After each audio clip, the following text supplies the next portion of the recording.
Hujawahi katika comedy zako labda kuvaa usiku wa mwanamke kama hivi ambavyo ulivyovaa? Sijawahi kupata content ambayo mimi nitashoot mimi nikiwa mwanamke. Yani sijawahi kuwaza kama nitaweza kushoot kwenye engo hiyo.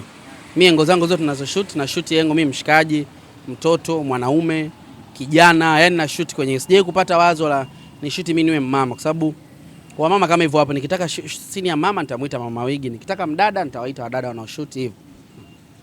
Umeiona labda nafasi labda kama mwitikio labda uenda unaweza kufanya content hizo kwa hiki ambacho umekifanya labda kupost hizo picha? Hapana, siwezi kushoot hivyo tena. Inategemeana, lakini mimi sio mpenzi wa kushoot hivyo. Unaogopa labda jamii kukuchukulia vile labda kuvalwa usiku wa kike kama vile Dulivani, zile comment ambazo watu wanamletea ndio maana ufikiri kufanya vitu kama hivyo, kuvaa usiku wa kike? Hapana, siwezi kuogopa. Kwani Dulivani anamuogopa na sio Dulivani ana shoot.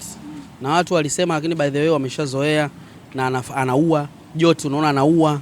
Kwa hiyo ukiona mtu anashuti kwenye uhusika ule, kuna target ambayo yeye anakuwa ametarget kwamba unajua mtu anavyoshuti uhusika wa mwanamke ni kwamba kuna mwanamke anaweza kawa jamaa amewaza kwamba hamna mwanamke anaweza kushuti kama vile.